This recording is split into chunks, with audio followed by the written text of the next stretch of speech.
Hello, my friend. The world of magic, filled with legends and ancient tales, is opening its gates once again. Tonight, in the Gryffindor dormitory by the crackling fireplace, I will share another story with my friends. Join us, for the magic is about to come alive. The sky above Oudry St. Catchpool wore a dusky cloak of violet and silver, with the first stars winking into view like ancient eyes. In the quiet of a borrowed bedroom within the burrow, Hermione Granger sat at the windowsill, a book resting in her lap, closed for once. Though the summer breeze was warm and the air laced with the scent of honeysuckle, a strange heaviness pressed against her thoughts. She hadn't felt peace since the letter arrived, delivered not by owl, but by a silver wind that slipped through the fireplace and left a scroll bound in blue flame upon the hearth. The letter bore no name, only a wax seal stamped with a spiral eye, the mark of the Department of Mysteries. She had opened it with trembling hands. Miss Granger, the arcades stir. You are summoned beneath the ministry. Time is short. Come alone. D.M. That was all. No signature, no explanation. Hermione had shown Harry and Ron, of course. Both had tried to insist they come with her, but Hermione had argued them down with the stubborn brilliance only she possessed. It said, "Come alone." If I break that rule, I might never find out what this is really about. And in her heart she knew this wasn't their fight. So now, as the world fell into sleep, she read the letter once more and tucked it into the secret pocket of her coat. Then, wand in hand, she crept down the stairs, the burrow's floorboards creaking with soft protest beneath her feet.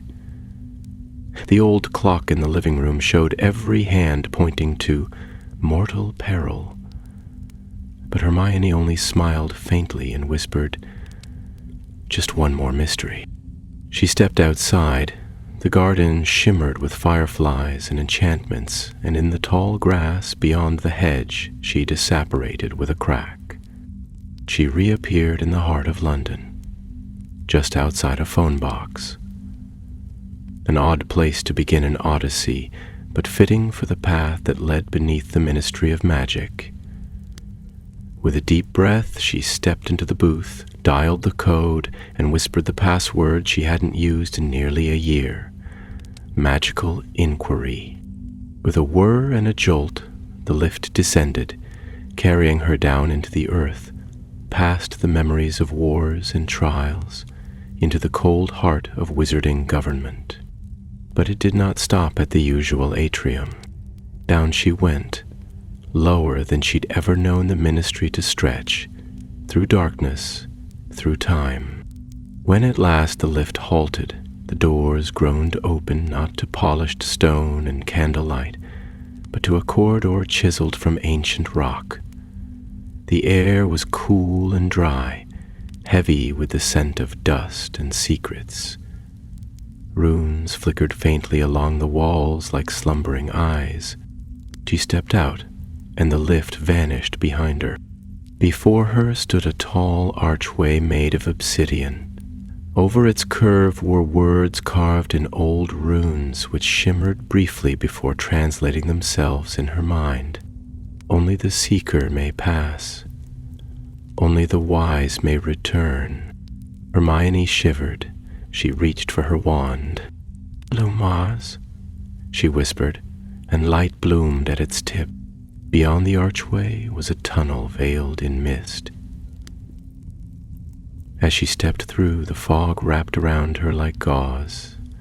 The air shimmered, and suddenly she was not in a corridor at all. She stood in a vast marble chamber, silent as the grave.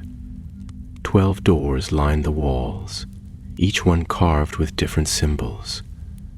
a serpent devouring its tail, a broken crown, a mirror cracked through the middle, and others she could not name. In the center of the room stood a pedestal. Upon it rested a silver cube, small as a teacup, pulsing with pale light. As she approached, the cube stirred. With a soft click, it unfolded, 6 sides rotating, gears whispering, light rising from within. A voice, not loud, but echoing from every stone, filled the air. "Welcome, Hermione Granger. You have been chosen to walk the arcades of the Labyrinth, a place forgotten, a place forbidden. Each door is a test, each test a step closer to the heart. Only by mastering the arcades may you reach the mirror of Venari. Beware what you seek, the Labyrinth remembers. Choose your door." Hermione's heart thudded in her chest. She took a step back, staring at the doors. The one with the cracked mirror seemed to hum faintly when she looked its way. Mirror of Venari, she remembered. The artifact mentioned in whispers in the darkest corners of magical history. Said to reveal not your desires, but your fate. And perhaps even shape it. The risk was too great to leave it unguarded. And if the arcades were opening, that meant someone else might already be inside, someone unworthy, someone dangerous. Hermione clenched her wand, her voice firm. "I accept." The door with the cracked mirror creaked open, revealing a hallway of shimmering glass and flickering shadows.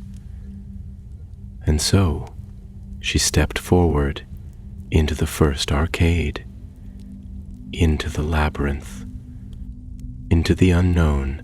The moment Hermione stepped through the doorway, the air changed. A hush fell, as if the very stones were holding their breath. The corridor ahead gleamed with shifting light, its walls and ceiling crafted entirely of mirrored glass. Her reflection followed her with each cautious step. Dozens of Hermiones marching alongside her, wand raised, brows furrowed in wary determination. The floor beneath her feet felt solid, yet every now and then it rippled faintly, like water disturbed by a distant tremor. A strange magic lingered here, ancient and unsettled. The further she walked, the more distorted her reflections became. Some twisted with elongated limbs or unnatural grins, others shivered like mist and dissolved entirely. Still others lingered longer than they should have, peering at her even after she passed, their eyes full of something she dared not name. She pressed on, keeping her wand light bright and steady, murmuring incantations to detect enchantments, though none responded. The corridor wound gently, leading her into a circular chamber of glass. At its center stood a single object, a tall, silver-framed mirror, shrouded in a thin veil of smoke that drifted about it as though the glass breathed. Hermione stopped, wary. This could not be the mirror of Venari itself, surely not so soon. But she felt its power, like a heartbeat thrumming behind the veil. She lowered her wand and stepped closer. The mirror's surface cleared,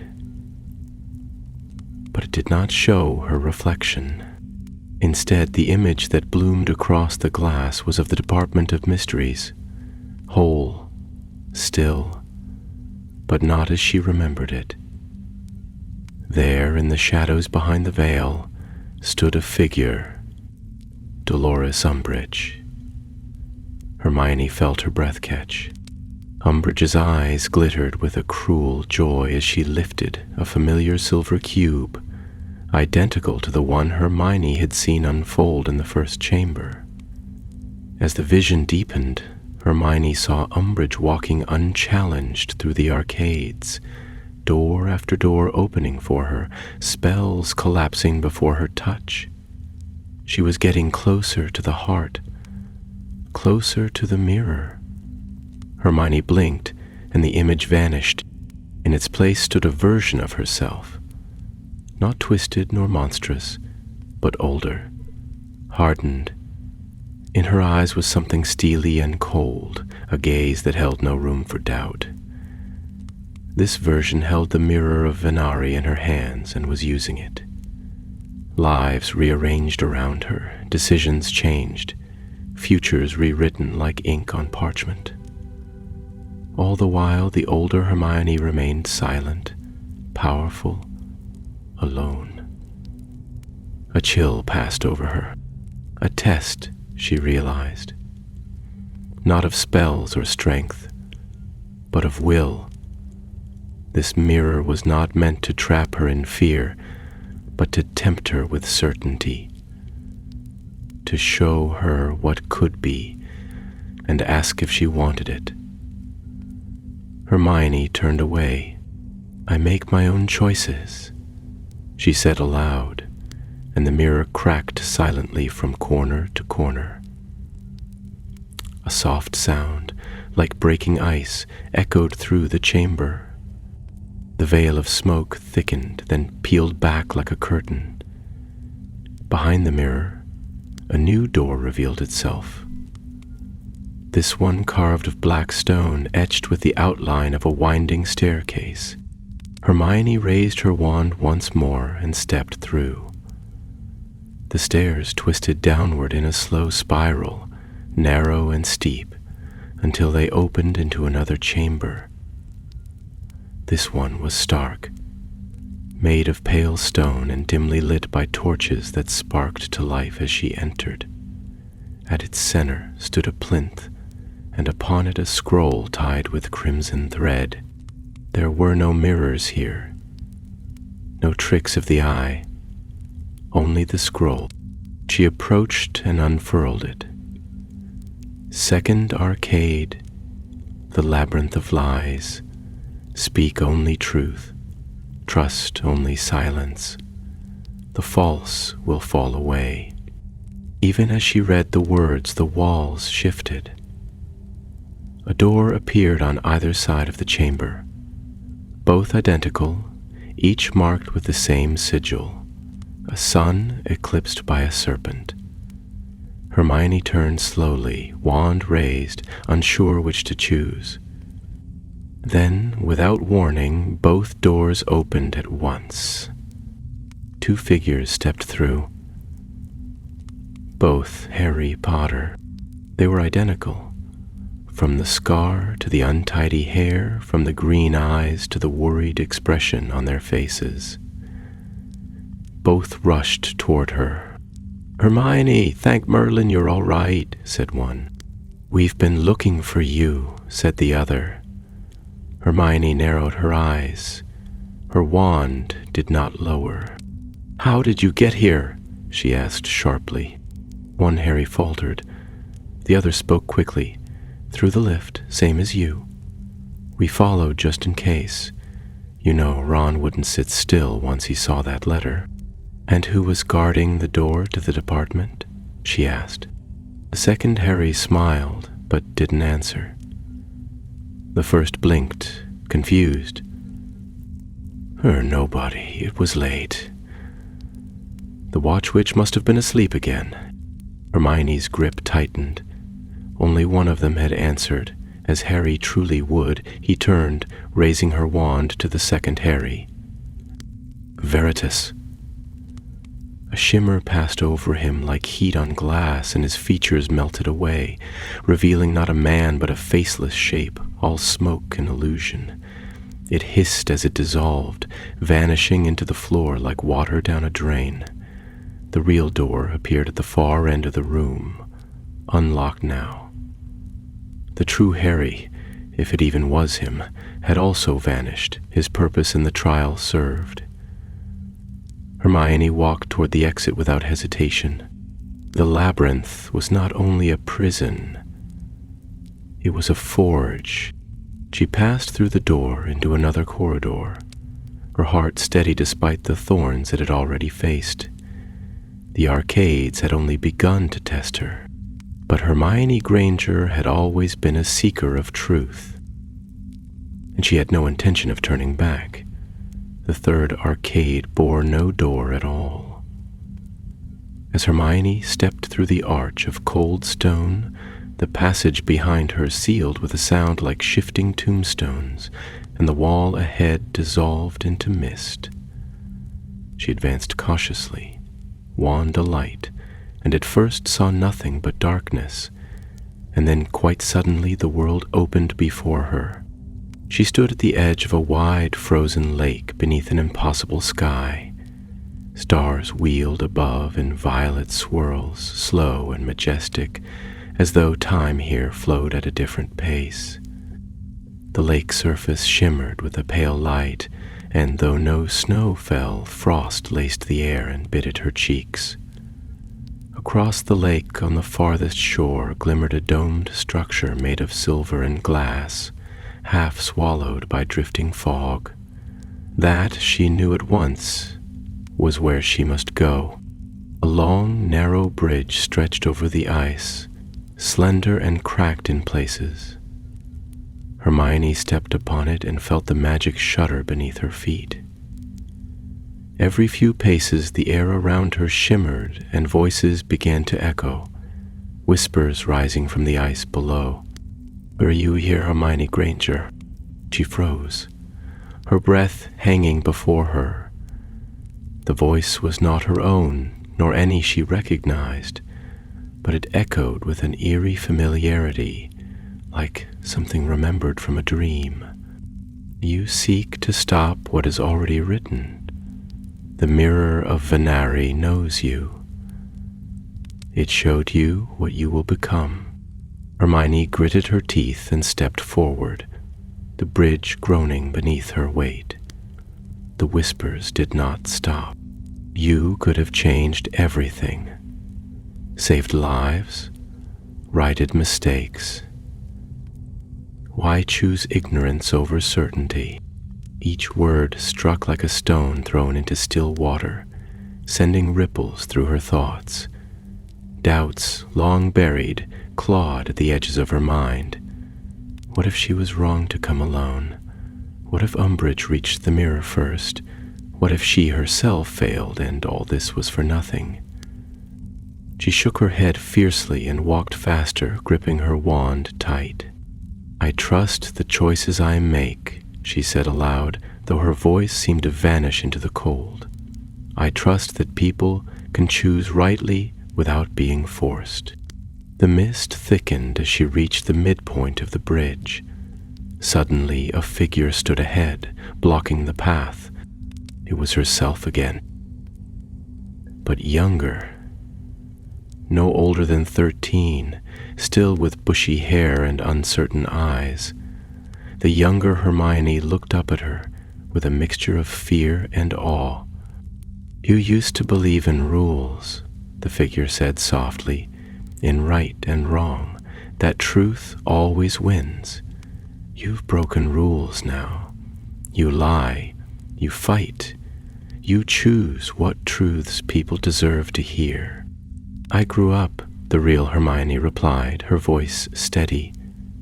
"You became what you feared," said the younger one, and the bridge began to crack underfoot. Hermione did not flinch. She raised her wand, not to attack, but to guide. Ulus Maxima. Light blazed from her wand like a rising sun, sweeping across the lake. The younger version of herself blinked and vanished, carried off in the wind like a wisp of memory. The bridge ceased its groaning. The cracks faded. She crossed the last steps in silence. At last she reached the far shore. The domed structure before her gleamed softly in the starlight.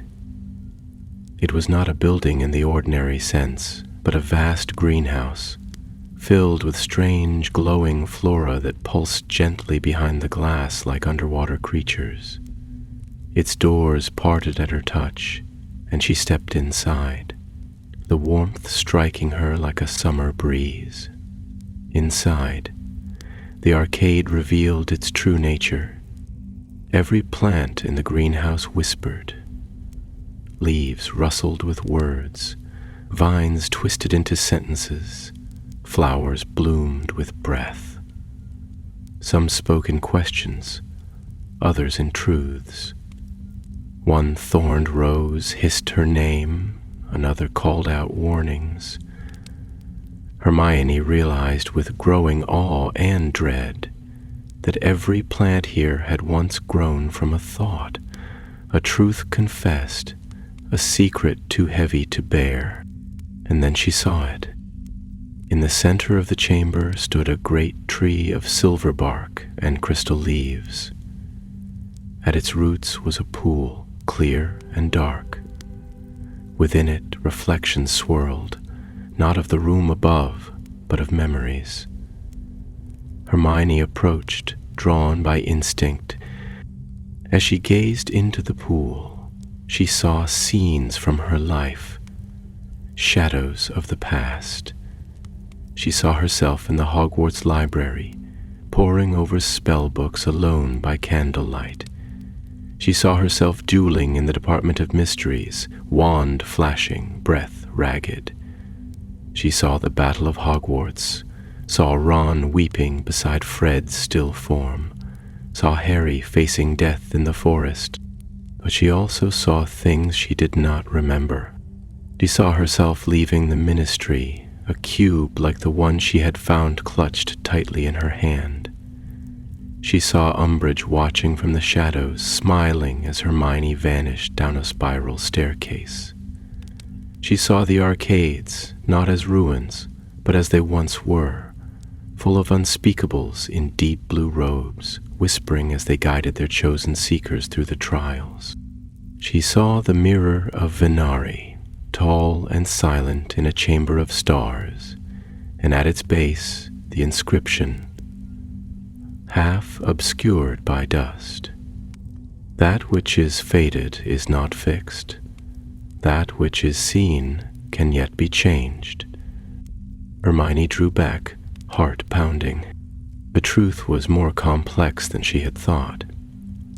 The mirror did not command fate, it reflected it, offered choices, revealed what might be, should one choose to act, or not. The silver tree behind her shimmered, and a voice spoke, low and clear. "You understand now." She turned. No one stood there, only the tree, leaves rustling with voices not her own. "Your path leads deeper. But remember this, not all truths belong to you. Some are roots. Pull too many and the forest falls." The door ahead opened without sound. Hermione stepped through, and behind her the greenhouse faded into mist. She was not the same girl who had walked onto the frozen lake. The next arcade awaited. The fourth arcade was silent, and that silence was its first deception. The stone corridor Hermione entered appeared plain, unadorned, and dimly lit by floating spheres of soft blue light that drifted lazily along the ceiling. The air here was warm and dry, almost comforting, and for a moment she wondered whether the danger had lessened, whether this chamber might simply be a place of rest between trials. But the labyrinth offered no comfort without a cost.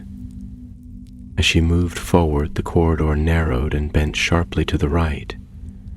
There she found a small room carved into the rock, hexagonal in shape, with walls of smooth granite and a domed ceiling that shimmered faintly with enchantments. At the center of the room stood a large chessboard, its squares hewn from alternating pieces of obsidian and ivory. The pieces, already arranged for play, were not the traditional black and white, but sculpted in deep red and gold on one side and pale green and silver on the other. The moment she stepped over the threshold, the pieces stirred. A knight in red clanked his spear against the board. A silver queen turned her head to fix Hermione with a gaze of glittering emerald. The pieces were alive. A low hum filled the chamber, and then, from nowhere, a voice emerged, deep and resonant, echoing off the walls. Test of the fourth, the game of wards. To pass you must win, but beware. Each move carries weight, and not all pieces fall as they should. Hermione approached warily. She had played wizard chess before. Ron was particularly good at it. But this board was more refined, more dangerous. She studied the pieces in the layout, her mind already calculating possibilities. The red and gold side was hers. She was to move first. She reached forward and moved her front left pawn forward 2 spaces. The pawn bowed, marched, and took its place. As it did, the silver pieces shimmered, and without being touched, the green-silver pawn opposite responded with a mirror move. Hermione narrowed her eyes. The board was not idle. It responded with its own intelligence. For a while, the game continued in steady rhythm. Pieces advancing, retreating, protecting one another. Hermione focused all her concentration, recalling strategy, forcing herself to think 3, 4 steps ahead. But the more she played, the more she began to notice peculiarities. Her knights hesitated before obeying. Her bishops whispered soft warnings before diagonal strides, and the board itself began to change, the floor around it slowly reshaping into a circular platform, suspended over a deep abyss. The room beyond was falling away. She was no longer playing for victory. She was playing for survival. Then came the twist. One of her pawns reached the far side of the board and transformed, not into a queen, as was customary, but into a mirror image of herself. Hermione stared at the tiny figure. It had her wand, her cloak, even her stance. The mirrored Hermione raised a finger to her lips and then pointed toward the silver king. Suddenly she understood. This was not just a game of chess. It was a simulation, a riddle wrapped in strategy. The mirrored Hermione was a key, a sacrifice that must be made for victory. She hesitated, knowing what she had to do. She took hold of her rook and moved it to corner the silver king, forcing him into place. Then, with her miniature doppelganger, she advanced, taking the king in a final strike. The board shuddered. All the pieces bowed, and a doorway appeared behind the platform, formed from braided strands of gold and onyx. The platform slid forward like a ship moving toward dock, bridging the way to the next chamber. Hermione crossed without looking back. The next corridor was dark once more, but here the air grew thick, heavy with the scent of rain and soil. As she descended a shallow ramp, the walls opened into a vast underground forest, lit by bioluminescent moss and glowing insects that drifted like stars through the branches. Trees, massive and gnarled, arched above like cathedral ceilings, their trunks engraved with runes too old to decipher. Here, the arcade revealed a test unlike the others. No voice welcomed her. No puzzle declared itself. She had entered a place of silence, where the trial would not be of thought or skill, but of memory. As she walked beneath the ancient canopy, shadows formed amidst the trees. One by one they stepped into view, figures from her past. She saw Professor McGonagall standing stern and proud with her wand held at her side. She saw Hagrid smiling as he lifted a flobberworm with comical reverence. She saw Ron and Harry side by side, looking as they had in their first year, uncertain but brave, full of fire and promise. They did not speak. She passed them slowly, her chest tightening, breath growing shallow. Each figure carried a memory, and with each step she felt the weight of what had been lost, and what could never be again. Then came the last figure. A boy no older than 11, sitting at the foot of an old tree. He looked up, and Hermione's heart stopped. It was Colin Creevey. He gave her a shy, crooked grin and waved. No words, just a presence, a moment, a reminder. Hermione dropped to her knees. "I remember you," she whispered. "All of you. I always will." The forest rustled with wind, though no breeze stirred, and then, as if her acknowledgement was enough, the figures faded, returning to mist. The trees parted ahead, revealing a stair of carved moonstone winding upward toward a light that shimmered like morning breaking through fog. Hermione stood slowly. There were tears in her eyes, but her hands were steady. She had passed the test of memory, not by clinging to the past, but by honoring it. The labyrinth was guiding her ever closer to the heart, and with each arcade, she felt its rhythm growing stronger. The mirror of Veneri was not just an object hidden within. It was the thread that bound each trial, each choice, and each fear, and she was not afraid to face it.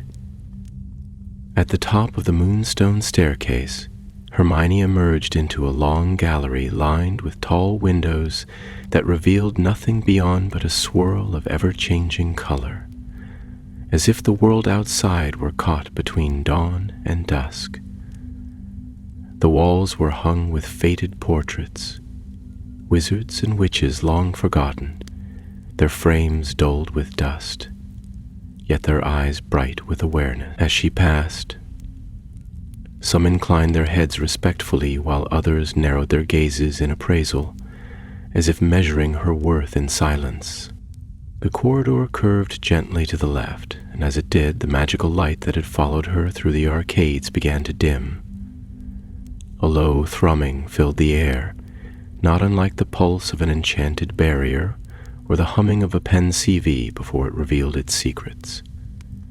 Hermione's wand glowed faintly, but the lighted cast could not reach the far corners. Here, in the shadowed bend of the labyrinth, she felt watched, not by malevolence, but by expectancy, as though the arcade itself awaited her next move with bated breath. At the end of the gallery stood a double door of oak, veined with silver. No handle, no keyhole, just a single line of runes etched across its surface. Hermione stepped closer, her breath catching as she deciphered the inscription. "Speak that which was taken." She frowned, repeating the words aloud, and for a moment they hovered in the air like frost. It was not a riddle in the usual sense, but a demand, one that required not intellect, but honesty. She knew at once this arcade was built not to test her mind or her memory, but her loss. Hermione lowered her wand. She placed her hand on the door. "My childhood," she whispered. "I gave it to war. Nothing happened. She tried again. My parents, I took their memories. For their safety, I erased myself. Still the door remained closed. Her heart twisted. She clenched her fists, then slowly breathed out. I lost the chance to just be, she said softly, to make mistakes that didn't cost lives, to be ordinary. This time the runes shimmered, and a lock she could not see clicked once. Then again, she understood now. She had to speak aloud a loss she had never fully admitted. Hermione closed her eyes. I lost who I might have become because I had to become what others needed. The doors opened with a soft sigh, as though the labyrinth itself were exhaling. Beyond lay a circular chamber, low-ceilinged, its walls carved with shifting runes that pulsed like ink in water. At its center stood a raised dais, and above it floated a single object. An orb of deep violet encased in a delicate framework of silver threads, spinning slowly, soundlessly. The moment Hermione stepped into the room, the threads unraveled, and the orb opened like a flower. A memory burst from it. Hers, yet not one she recalled creating. She saw herself standing in a forest clearing, but not one she recognized. There, surrounded by unspeakables, she held the cube she'd first found in the labyrinth. One spoke to her in a voice like wind through reeds. You've passed the first 4. The 5th is not a test of truth or mind, but of intent. Choose where the path ends. The image faded. The orb shattered. In its place appeared a pedestal, upon which now rested a map, hand-drawn, its ink still fresh. The labyrinth revealed itself in delicate curling lines. Each arcade was marked with a symbol. Hermione saw the arc she had traveled, the mirror's gate, the hall of illusions, the garden of echoes, the game of wards, and now the chamber of the taken. There were 7 arcades in total. 2 remained, and at the center, marked not with a door but a star, lay the chamber of the mirror. Hermione folded the map and tucked it carefully into her coat. The next path opened behind her, a short passageway descending into a low, flickering tunnel. As she entered, the walls closed in slightly, and heat rushed to meet her. This arcade was a forge. The 6th test revealed itself not in illusions or riddles, but in flame. The passage ended in a vaulted chamber shaped like a smithy. Great bellows heaved in the corners, fed by invisible winds, and the floor was scored with soot and cinders. A ring of fire encircled the room, and at its center stood a single anvil of stone. Upon it lay a blade, unfinished, its hilt bare metal and its edge glowing a dull, angry red. Hermione stepped forward and read the inscription carved into the floor. To wield your will, you must first forge it. Mend the blade. Shape your choice. There were no tools provided. No instruction. Only the anvil, the fire, and the blade that waited to be reborn. Hermione reached out and touched the blade. It was hot, but not burning. Magic thrummed through it, potential, wild and uncertain. Then, from the fires around the room, shapes began to rise. Not enemies, but fragments. Scenes again, drawn from memory. Each time she moved toward the anvil, one would appear before her, demanding her attention. She saw Bellatrix Lestrange laughing over a curse. She saw Draco Malfoy lowering his wand at the astronomy tower. She saw Dobby dying with her name on his lips. Each memory called for judgment. She realized then this trial was not about fire or metal, but about choices. She had to face the moments that had shaped her and decide not what she had done, but what she believed she should have done. Each time she made peace with a choice, the blade changed, gaining edge, gaining balance. It was agony, but when the last memory faded and silence returned, the blade gleamed white-hot, its edges honed, its hilt wrapped in light. It was not a weapon. It was a representation of her intent, her will. The fire bowed away from the room. The final path was revealed. As she passed through the archway, the labyrinth itself seemed to hush, waiting for her to reach the center.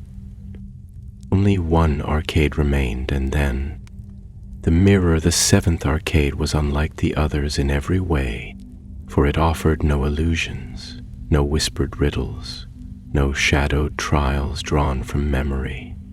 It was, in truth, a corridor of silence, long and straight, hewn from pale stone, that gave off its own soft glow.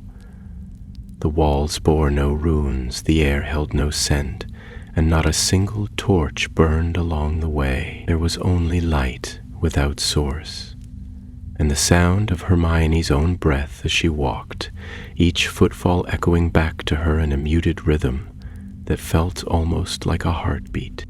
She walked for what felt like hours, though time seemed to stretch and twist in this place. With each step, her thoughts grew quieter, the noise of the outer world fading behind her. She became aware, instead, of something deeper, a stillness in the stone, a kind of waiting that seemed neither hopeful nor cruel, but ancient and unchanging. The labyrinth, she realized, was watching not through eyes, but through presence. It knew her now, as much as it knew the countless others who had come before her and the few who might come after. She was not its enemy, nor its chosen. She was simply another who had come seeking answers. The corridor at last widened into a small chamber, round and bare. A single doorway lay ahead, framed in silver and carved with a symbol she had seen only once before, in the vision granted to her in the Garden of Memory. It was the mark of the Mirror of Venere, a star with 7 points, surrounded by a circle of flame. Above the arch, words were etched in the same archaic script as the first door she had passed through.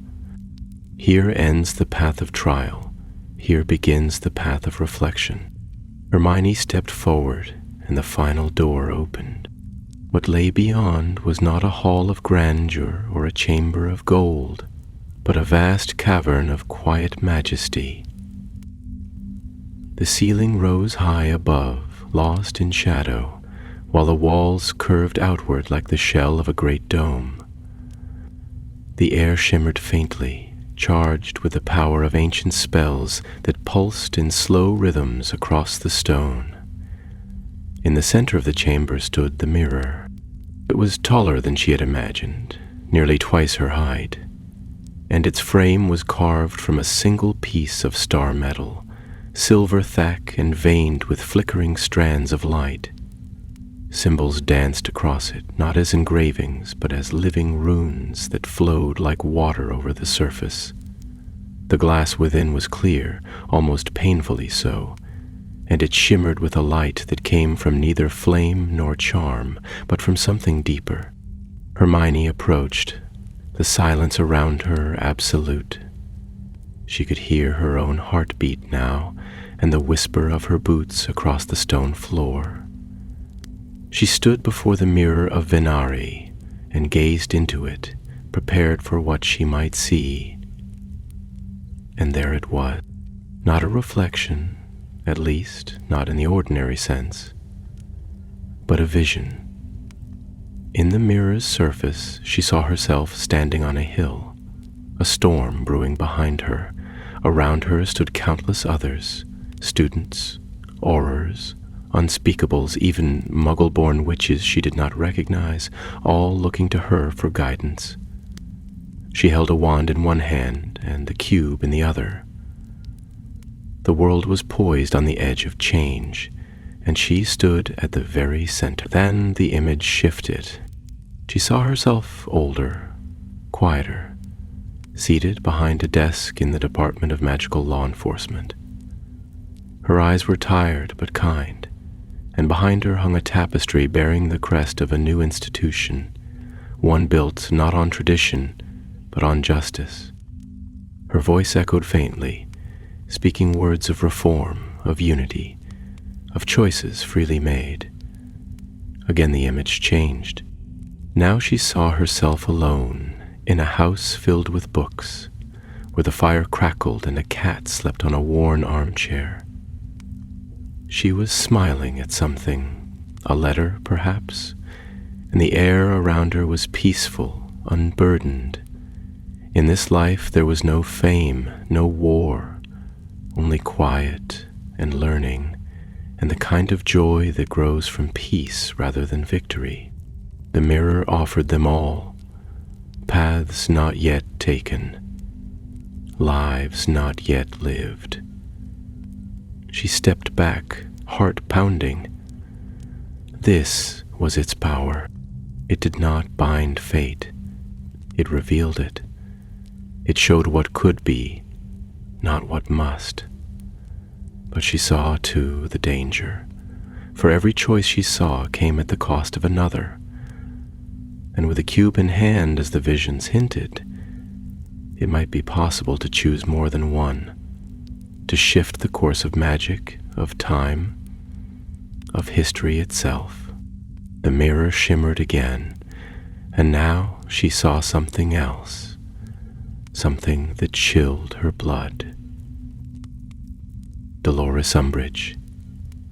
She stood in the chamber, not where Hermione now stood, but in the past. Her hand rested on the mirror's frame, and her face was twisted in hunger and ambition. In the vision, the mirror showed her Hogwarts under her rule, the ministry reshaped to her liking, all opposition bent or broken. And worse still, Hermione saw how Umbridge had tried to use the mirror not to choose a path, but to command it. The mirror darkened, its surface fractured, but the enchantments around it had protected it from destruction. Now it waited for the next to come. Hermione drew her wand, and the completed blade, the manifestation of her will, from her coat. She stepped forward, her mind clear. She could take the mirror, she could wield its power, rewrite wrongs, prevent pain, fix what had been broken, but it would come at a price. She remembered the voice from the tree. Not all truths belong to you. Some are roots. Pull too many, and the forest falls. She looked once more into the mirror and saw herself holding it. Her friends gone, the world reshaped, but hollow. Then she saw herself turning away, the mirror collapsing behind her, and the world remaining imperfect, uncertain, yet free. She raised the blade. "I choose not to choose," she said, and drove the blade into the mirror's frame. There was a sound like breaking stars. The mirror shuddered. Cracks raced across its surface. Light flared, then dimmed, and with a final sigh of magic, it shattered. Silently, completely. The chamber grew still, and then, with the gentleness of falling snow, the labyrinth began to collapse, not in violence, but in release. The walls shimmered and faded, the chamber dimmed, and Hermione Granger stood alone, blade in hand, at the center of nothing, until a door opened once more, and the path home appeared. Hermione stepped through the final doorway as the light of the shattered mirror faded behind her. The air was different now, lighter, clearer, as though the weight of countless years had been lifted from the very stones. The corridor ahead no longer pressed inward with foreboding, but opened like a breath held too long, now released. The walls glowed faintly with the same pale magic she had seen etched throughout the labyrinth, but it no longer shimmered with tension. It pulsed now with calm. The trials were over. She moved carefully at first, uncertain whether the quiet that surrounded her was true peace or the deceptive stillness before a final turn. Her wand remained in her hand, though she could not shake the sense that its purpose had shifted. It was no longer a weapon. It had become what it always had been in her hands, a tool for understanding. The path curved upward, and with every step, she felt the labyrinth loosening around her. The strange pressure behind her thoughts, subtle but ever present throughout the journey, began to lift. As she climbed, her mind cleared. The noise of the mirror's visions, the weight of the choices she had faced, the echo of trials past, they softened and then fell away altogether. At the summit of the path, she reached a chamber not carved from stone, but grown from it. Smooth walls arched around her, like the inside of a seashell, rippled with mineral veins that gleamed with soft hues of blue and violet. In the center stood a pool, shallow and still, with a surface like polished glass. Beside it waited a figure draped in deep gray robes, their face hidden beneath a hood. Hermione hesitated, then stepped forward. The figure raised a hand, not in warning but in greeting, and lowered the hood. It was a witch, aged beyond years, her features worn but strong. Her eyes were colorless, like mist over moonlit water, and her presence was neither warm nor cold. She looked at Hermione with the calm of someone who had seen every possible ending and had learned not to favor any of them. "You have done what many could not," the woman said, her voice low and even. "You walked the arcades not for power, nor for escape, but for understanding." Hermione nodded, though she felt no pride in the words. "I came because it had to be done, and you left the mirror unclaimed. I destroyed it." The woman's gaze did not falter. "Then it is unclaimed." There was a silence, deeper than quiet, and Hermione felt that she stood not merely at the end of a trial, but at the turning of something far older. The mirror of Venere was not meant to be found by those who sought answers, the woman continued. It was meant to be found by those who could bear them. You understood its temptation and turned away. Hermione lowered her wand, though she still gripped it. Is it truly gone? The mirror was a reflection of magic's oldest truth, that to know all is to be undone. You shattered its vessel, and in doing so, severed its anchor to this world. Its shadow may linger, but the labyrinth has been unbound. The woman turned then and gestured to the pool beside them. This water will return you. Step into it, and you will find yourself where you began, though not as you were. Hermione approached the edge. The pool showed no reflection, only light. She looked back once, but the chamber had already begun to fade. The labyrinth was dissolving, its purpose fulfilled. She stepped into the water. The sensation was immediate, not cold, not wet, but weightless. The world turned, soundless and swift, and then there was stone beneath her feet and air thick with dust and candle smoke. She stood once more in the entry hall of the Department of Mysteries, the obsidian arch behind her. The one that had first whispered her name was sealed now, smooth and lifeless. The blue cube no longer pulsed. The runes on the walls had dimmed. It was as though the labyrinth had never awakened. Yet Hermione knew it had. The memory of it clung to her not as a burden, but as something hard-earned and enduring. She placed her wand back into the pocket of her coat and straightened her shoulders. There were footsteps approaching from the corridor beyond. Harry and Ron burst into view, breathless and pale. Ron stumbled over his own feet in his rush to reach her. "Hermione, are you mad? We've been searching for you for hours. Days, maybe. No one would say anything. The whole place went dark and..." She held up a hand, and Ron stopped.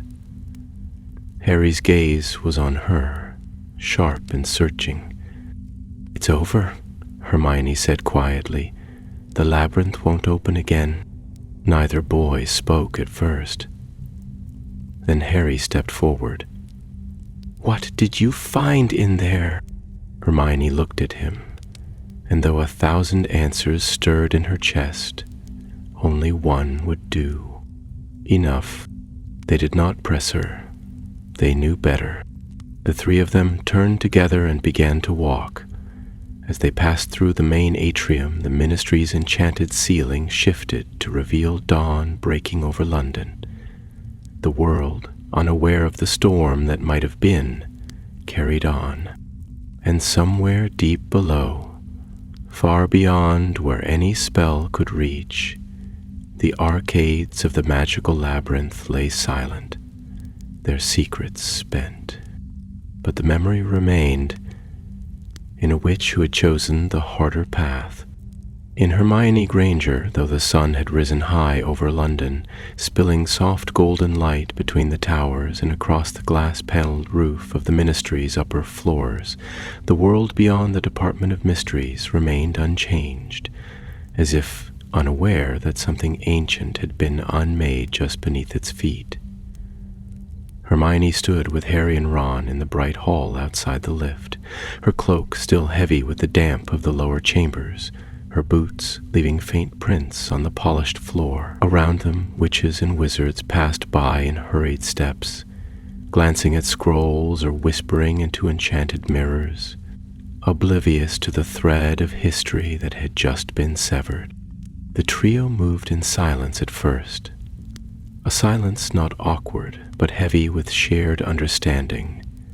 There was no need to speak of the labyrinth here, not now, not among the curious eyes and listening charms that lined the corridors. Hermione knew they would find a moment soon, a quiet place where questions could be asked and answers carefully offered. But for now, she simply walked beside them, grateful beyond words for the familiarity of their footsteps alongside her. They reached the Fountain of Magical Brethren in the main atrium, where water danced through the marble figures in patterns as old as the ministry itself. Here Hermione paused, her gaze drawn to the statue of the witch with her wand aloft, her expression carved in serene vigilance.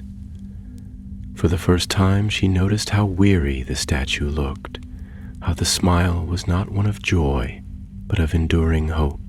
She wondered if the sculptor had meant for it to be so, or if time had simply worn away the grandeur, until only truth remained. Ron followed her gaze. "It looks different," doesn't it?" he muttered, frowning at the figures, "like they know something." Hermione did not answer. Her thoughts had drifted again back through the arcades, through the trials she had faced, and, most of all, to the mirror. Its visions lingered like after-images behind her eyes. Though it had shattered, its truths were not so easily dismissed. Harry spoke quietly beside her. "You made a choice in there. Whatever it was, it changed something." She nodded slowly. "The labyrinth was built to protect the mirror, but also to protect us from it. It wasn't just a vault, it was a warning. And now it's gone," said Ron, his voice uncertain. "Is that good or dangerous?" Hermione turned to face them both. "It's necessary. The mirror offered too much. It showed the futures we wanted, the ones we feared, the ones we might never reach. It was never meant to decide our path, only to tempt us from walking it freely. That kind of power shouldn't exist." Harry met her gaze. "But someone else tried to take it."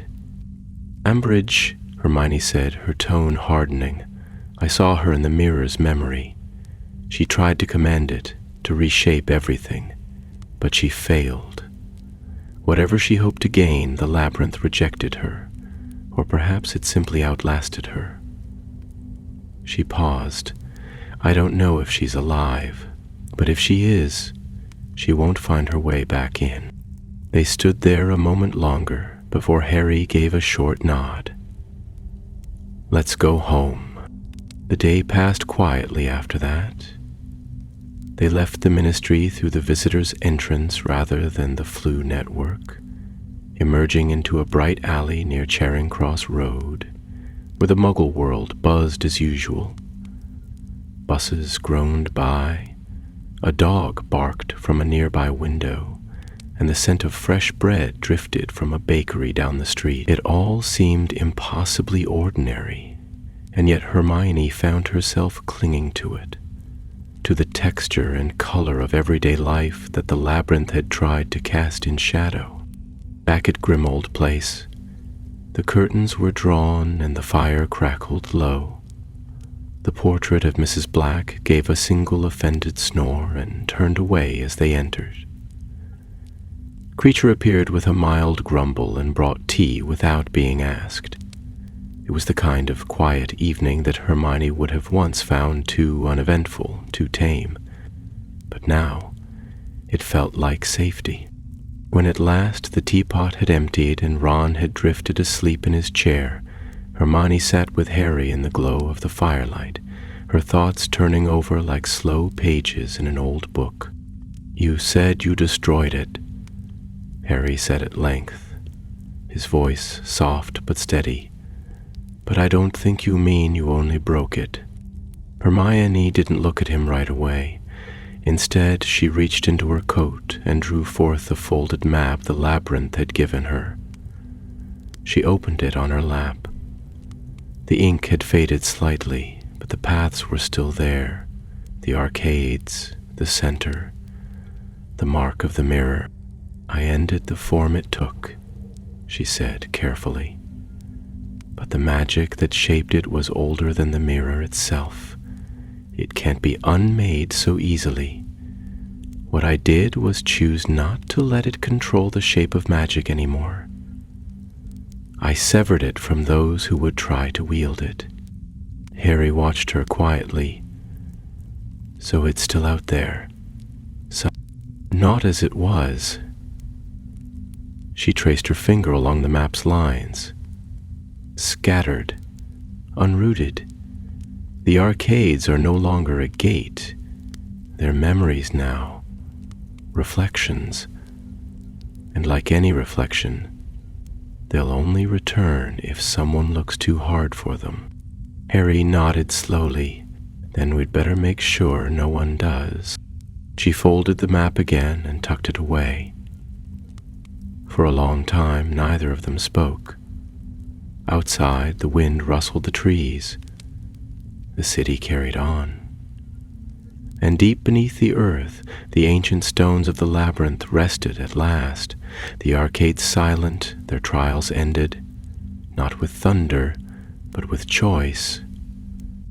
And somewhere in that silence, a girl who had once thought of herself as just another clever student stood tall in memory, not as the one who took the mirror, but as the one who left it behind. Hermione Granger, seeker, scholar, guardian of the unseen path. The days that followed passed with a curious slowness, as though the world itself had not quite decided what to do with the absence of something it had never fully known was there. Hermione returned to a quiet routine, though nothing about her felt routine any longer. She walked through the rooms of Grimmauld Place with careful steps, took tea in the morning light, and spent hours in the library, not out of duty, but out of something closer to reflection. The labyrinth, though vanished beneath the earth, still lived in the spaces between her thoughts. The map remained hidden in her desk drawer, tucked between the pages of Hogwarts, a history, its faded lines untouched. She had not looked at it again, not because she feared what it might show, but because she knew it had served its purpose. The path it had once revealed no longer existed. The arcades were sealed, and the mirror, if its magic still lingered at all, was scattered like the last rays of twilight before true nightfall. News trickled through the wizarding world of disturbances in the Department of Mysteries. Whispers of a minor collapse in the old foundations, strange energy readings that quickly faded, an aura report of brief magical interference with several of the sealed doors. But there was no mention of the mirror, no hint of the labyrinth itself. Whatever had taken place there was known only to Hermione and the two friends who had waited for her return. On the third morning she received an owl. The letter was unmarked, the parchment thick and rough to the touch. Its handwriting was unfamiliar yet elegant, each line penned in ink that shimmered faintly when held to the light. Miss Granger, the labyrinth sleeps.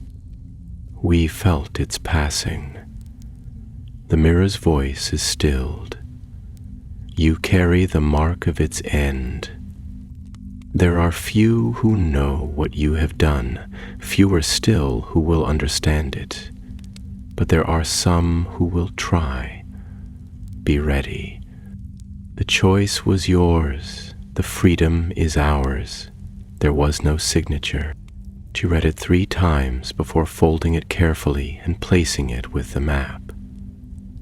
The words brought no fear, only a strange sense of acknowledgement, as though the world she had glimpsed beneath the ministry, the world of old magics and forbidden truths, had sent one last echo.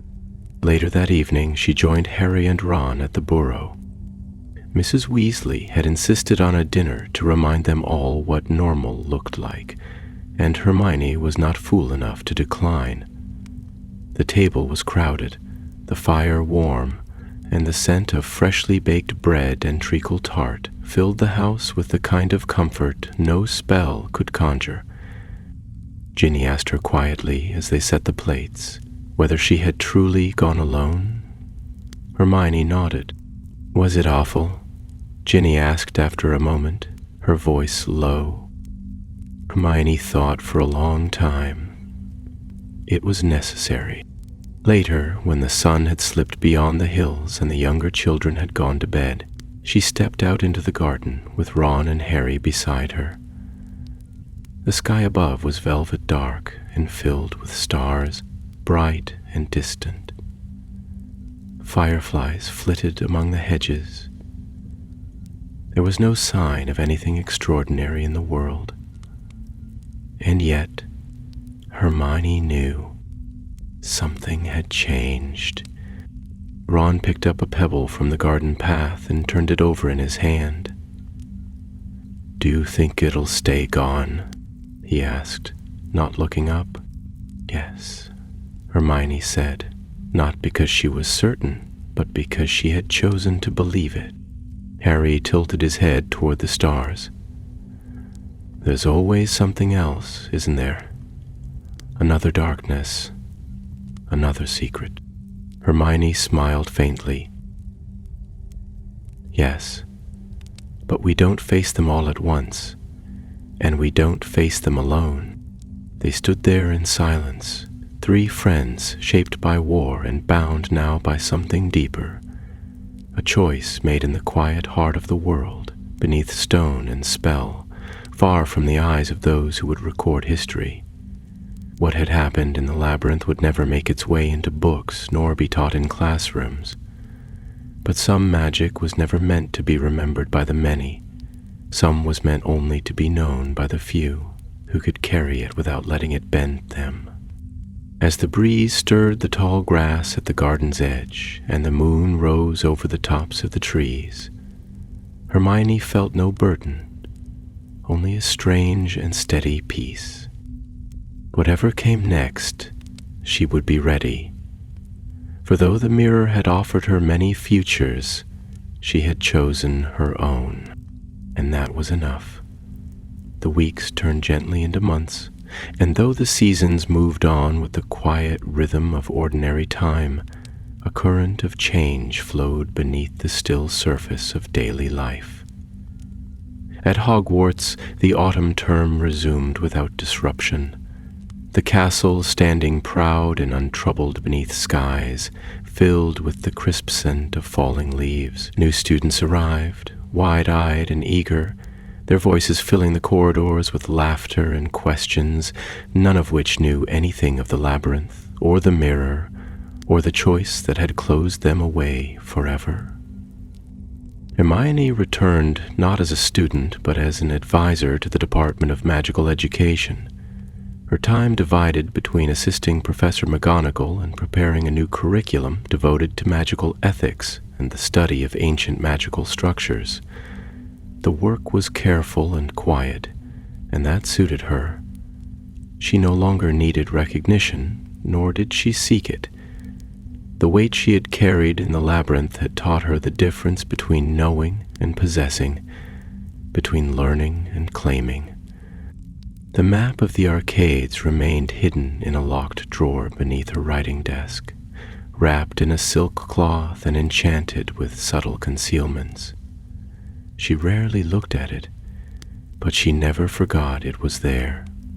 Sometimes, when she passed her hand over the drawer, she could feel a faint warmth pulsing through the wood, not the kind of warmth that foretold danger, but one that reminded her it had not been a dream.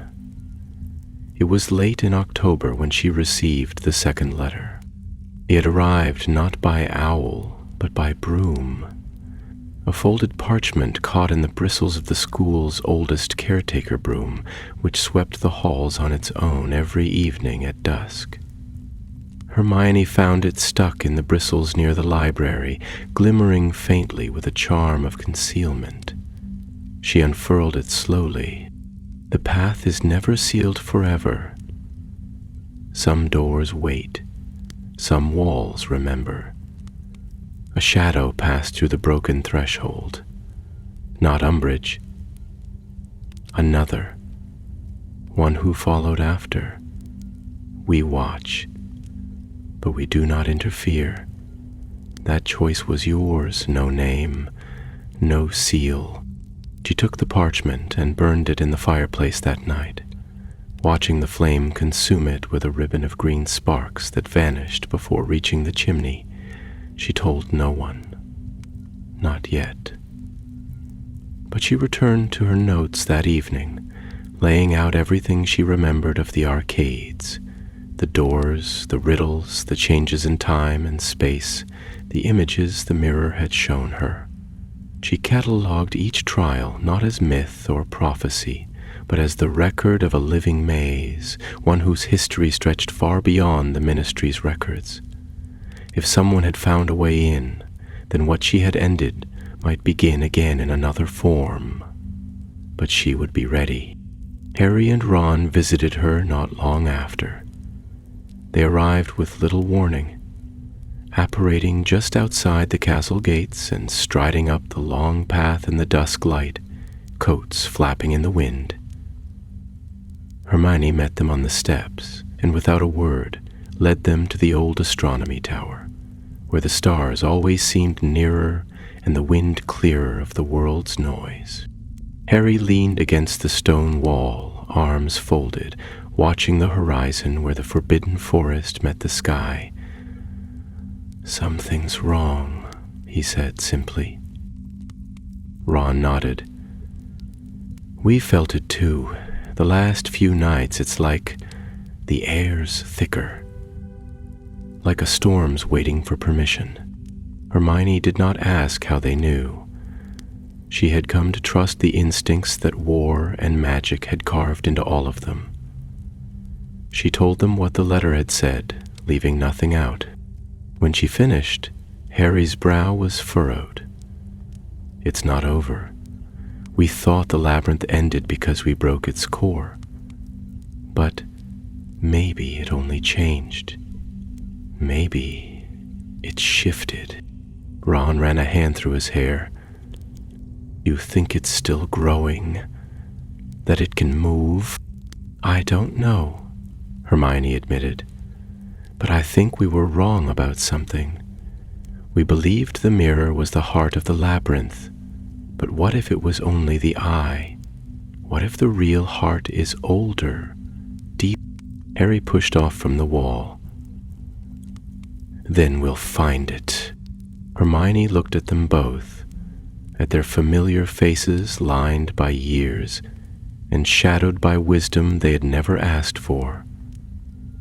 She felt no fear, not even in the face of the unknown.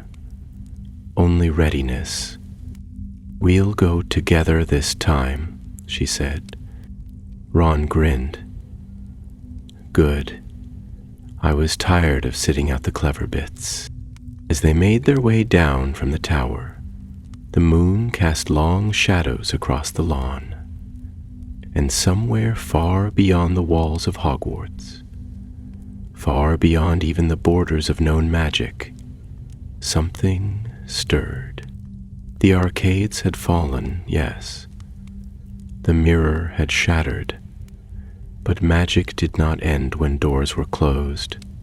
It moved, it listened, and sometimes it waited for the right question to be asked again.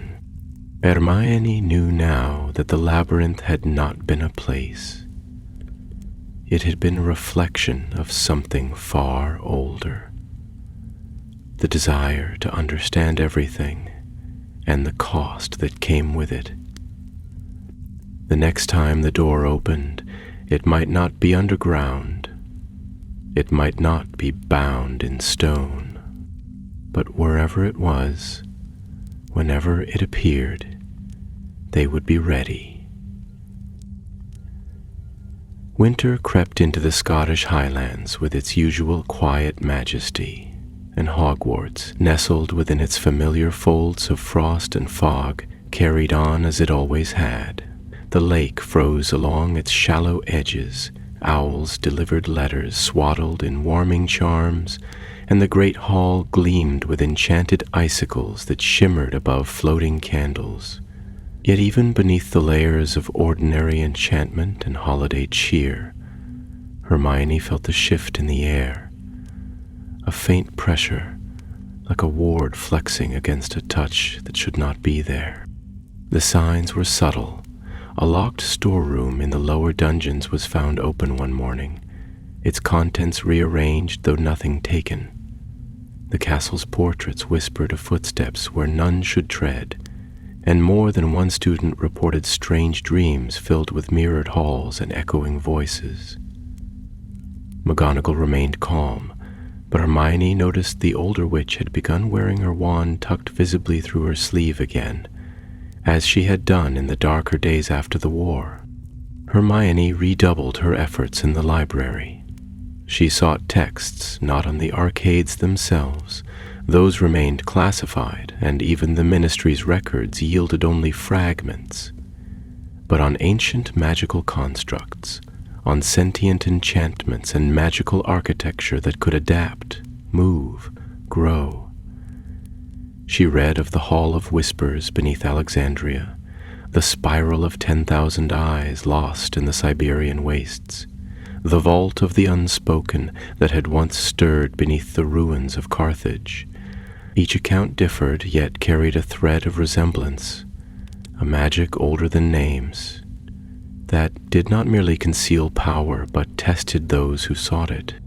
One evening, long after the rest of the castle had gone to sleep, she sat alone in the headmistress's office, parchment strewn around her, books open to pages filled with hand-drawn diagrams and marginalia so dense it looked like spider-webbed ink. The fire crackled behind her, and Fawkes's empty perch gleamed in the corner. McGonagall had offered her the use of the room, with a quiet nod that held far more trust than words ever could. The door creaked. She turned quickly, wand in hand.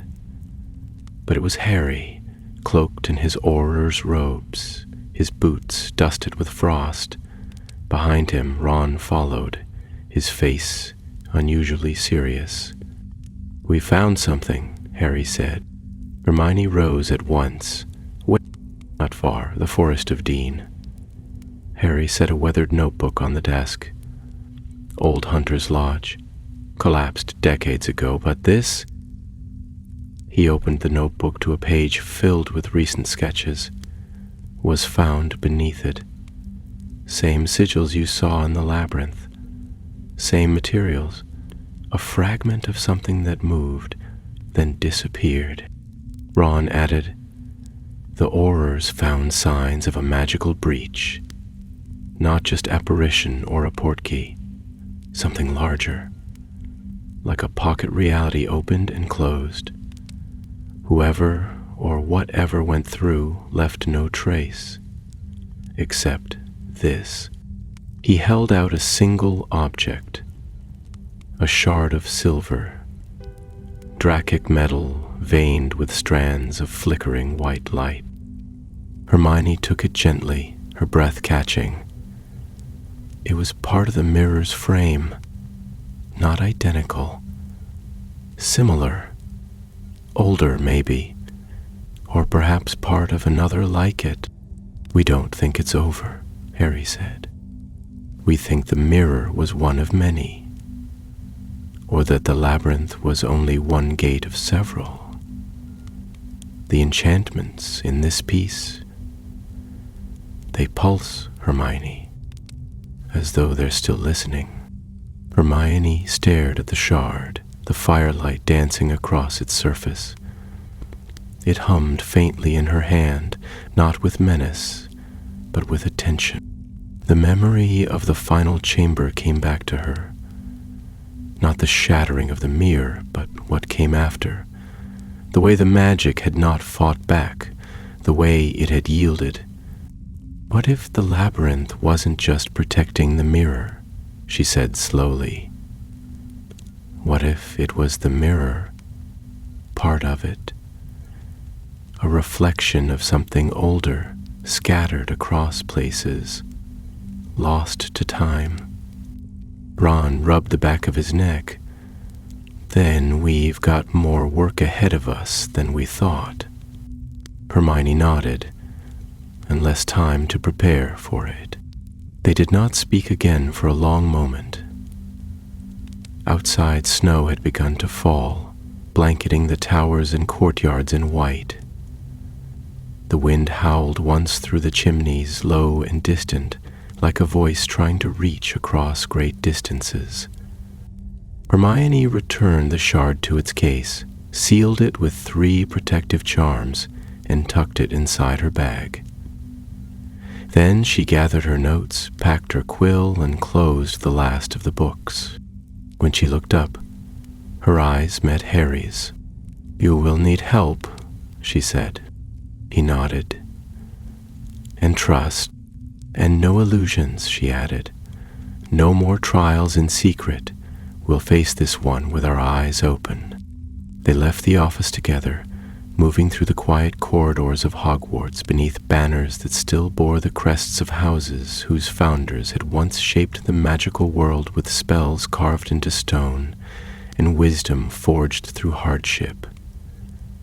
Now it would fall to them, and to those who would come after, to face what waited in the shadows of old enchantments. For the labyrinth had not ended. It had only opened a door, and behind it the real mystery stirred.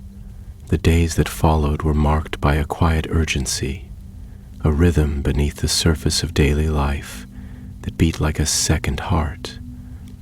While students prepared for exams and the professors marked essays in ink-stained robes, Hermione, Harry, and Ron moved like shadows through the edges of the wizarding world, researching, deciphering, and listening for echoes of the forgotten. The shard recovered from the Forest of Dean became a compass of sorts, though not in the usual sense.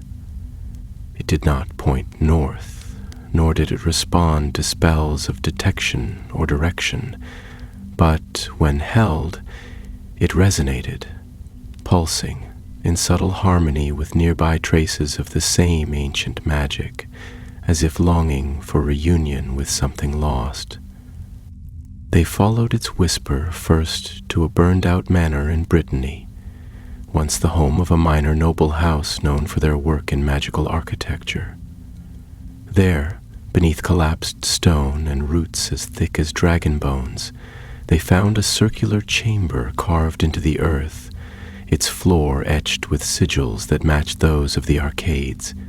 The walls bore no name, but the echoes were unmistakable. Reflections of a magic that tested, remembered, and waited.